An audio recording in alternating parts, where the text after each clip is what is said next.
Well, welcome to the Post Sunday app. Thank you for joining us today on this video. Daniel, we are in 2 John 4 through 6. Yeah. Do I say chapter 1, 4 through 6, or just? I think you just say 4 through 6. We're in 2 John 4 through 6. 4 through 6. Yeah. Okay. So I've seen it both ways, so yeah. It's good to get clarity. Okay. Well, yeah. So I think you can do whatever you'd like. Yeah. Okay. All right. Well, we have some questions on the sermon. What would you say the main point of the sermon? I have the points here. Yeah. The main point was? If we're going to encourage a person to grow in love, we have to do it in love. So if we're encouraging a person to go from here to here in terms of their ability to know and love God, we've got to do it with both truth and love. Okay. That's what I have down. Encouragement to grow in love must be done in love. And there are 3 ways to do so. Yeah. Celebrate obedience to God's Word, encourage obedience to God's Word, and explain obedience to God's Word. Question that came in.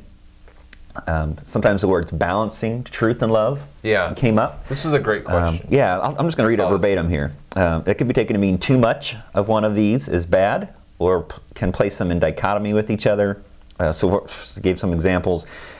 Could this wrongly be taken to mean that we could have too much truth, that we need to lighten up a little bit to balance it? Or unloving criticism is not truth, so we need to temper that with kindness.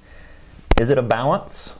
Yeah, how do you I use that? the word balance, and I think this question rightly says, hey, that could be taken the wrong way. If we're saying balance means I don't want too much of one or too much of another, then yeah, that's wrong. That's the wrong way to think of it. I meant balance in terms of perception, like what we're seeing, and so I probably could have picked a better word there, honestly. Maybe because what the question rightly gets at is, if you see truth without love, it's not truth. It's not just a matter of balancing it. It's not there, because truth is going to result in love. If you see love but no truth, it's not that you just need a little more truth, and that's not real love. And so whenever you see these things, and I guess I'm talking about out of balance in terms of not seeing both of them there. So I need to perceive both of these things there for true love and for true truth to exist. So I don't know how I would have said it differently. Maybe if I had some more time, I would have thought about it. The bottom line is, what I need to see in a church, what I need to see in my relationships is a passion for both truth and love. And if I don't see both those things, neither one of them are really there. Okay, very good. Was there one of these points, celebrate, encourage, or explain, that you thought, boy, I wish I would have had a little more time here to go further? I'm sorry.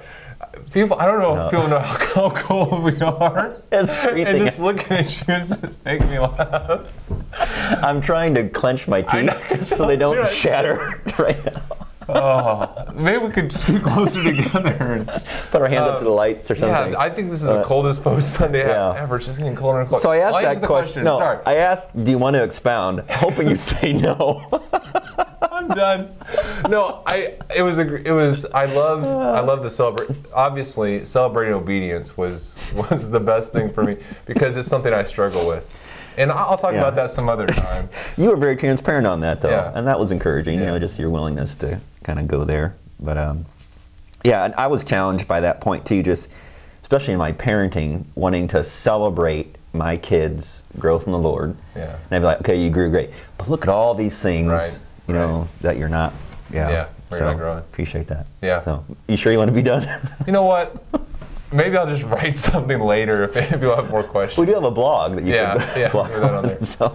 Yeah. Great. Well, hey, thanks for joining us on this very cold version of the Post Sunday app. I think for the first time I saw my breath as we were talking. Well, you know, people are going to wonder, why is there no other place you can film a post? Why you guys aren't very smart? And every week I'm like, you know, we could just set the camera somewhere else, but it's already out here, and the lights are hung on the ceiling. Yeah. Anyway. All right, well. Thanks, Daniel. Why don't you wrap it up? Yep. Thanks. Have a great day. Yeah. Thanks for joining us today.